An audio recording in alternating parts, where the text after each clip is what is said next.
Hi everybody, it's Andrew Bebb with Midwest Fishing Club, and today we are going to talk about water clarity and color. A lot of people, you hear a lot of people talking about clear water, murky water, or stained water, or muddy water.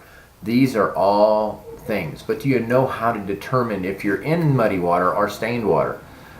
Clear water versus stained water, different things like that. I'm going to show you a really simple tip on how to do this. Actually, I had this question. I went to the internet and I researched it, and I'm going to show you something simple build or something that's already in your tackle box probably on how to determine what color clarity of your water.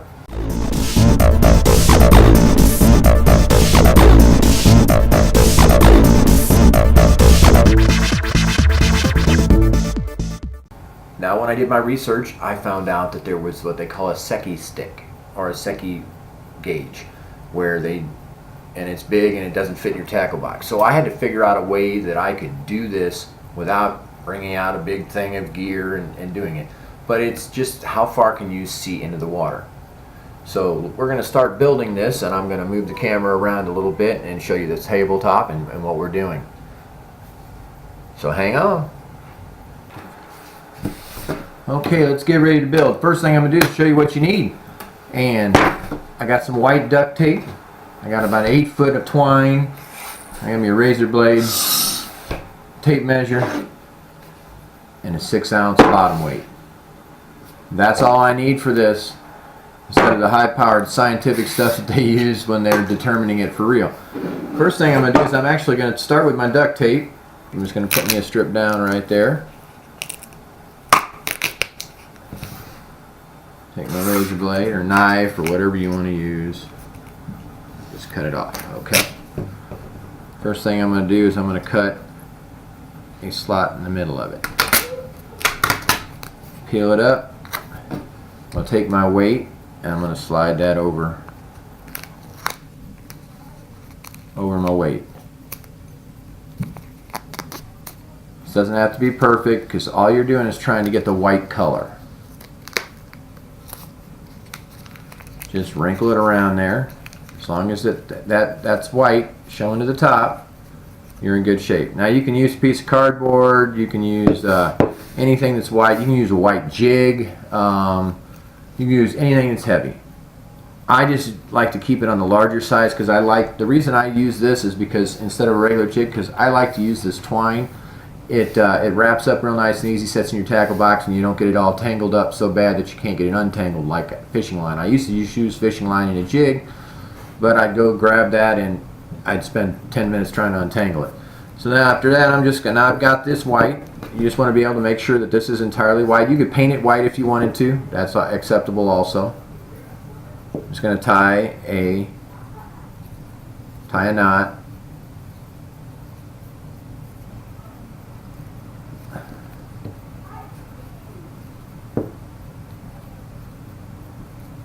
Real quick,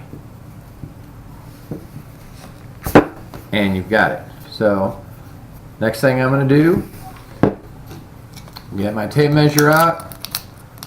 Now I don't care, that's where the white's at. I don't care about the first foot. I'm going to go to the 2 foot mark,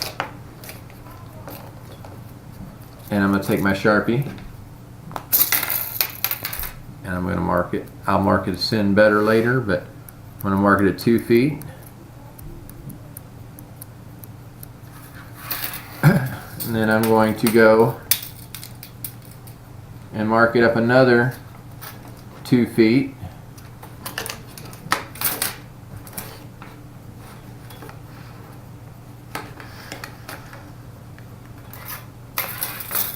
I'm going to mark it, let me get it back to the center of the camera, I'm going to mark that 2 foot spot again.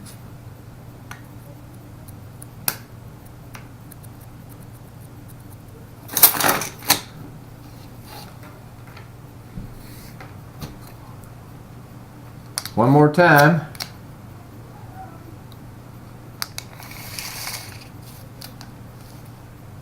To the 2 foot mark. Doesn't have to be exact, but it's, as long as you're pretty close.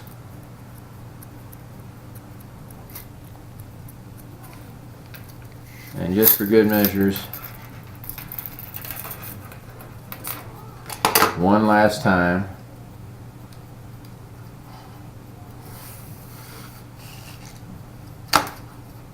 To that 2 foot mark.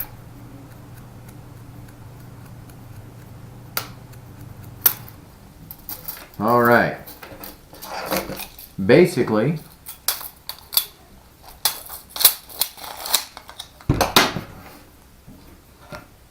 you have just made a secchi meter, and I'll show you why. So you've got it marked at 2 feet. You got to mark it 4 foot. You got to mark it 6 foot, and I technically even made one at 8 foot. Okay, so you got this in your tackle box. We've already made our secchi line, so basically all you do is you drop. You're trying to see how far you can see this white. So you'll drop it down, and you'll drop it into the water. I'd love to tell you that was water, and we'll say that's where I stopped seeing the white. So I mark it, and I'm going to say, okay, that's 4 feet. So we know that we can only see 4 feet down. But what does that mean? Now we know we can see only 4 feet deep. What does that mean as far as watercolor? I'm about to tell you, so just hang tight. Just to let you know, the clear water is 6 foot and deeper. Murky is 4 to 6 feet. Stained 2 to 4 feet, and muddy water is 0 to 2 feet. So now you understand why we're making those every 2 feet. Because if I drop this down and it goes down 4 feet like we talked about earlier, we go down to our second mark, we know that we are fishing in 2 to 4 feet of water, clarity, and that is stained water. Now, colors and things of that nature are personal opinions, but I'm going to get into that into the next episode. I just wanted, a lot of people had asked me, how do I determine what water clarity is and how do I fish it? Okay, now I've shown you how to make a secchi depth gauge. Don't get me wrong, you can use a white jig, a white worm, a white any plastics or anything like that. Tie it on to a jig head or a something with weight and drop it down and estimate the depth that it disappears at. Works the same way. I just like to have something separate, one that doesn't get tangled up in my line. Two, I'm not spending the time to tie on a white line just so I can drop it down. I just grab this thing, I drop it down, I look, and I know exactly what I'm looking for. And after a while, you really almost don't have to do that anymore because you just know your clarity. Now this is all going to help in determining what colors you're going to throw. I'm going to get into that in another episode. It'll probably be my next episode, in fact, about colors, color selection for different water types, but there's so many variables in that, it's not even funny, and it takes a science class and a PhD, I think, to actually truly figure it out. But I'll leave you with one tip. Black, green, and blue. Solid colors for any depth. Until next time, my name is Andrew Bebb with Midwest Fishing Club. You keep your hooks wet and your stringers full. Have a great day.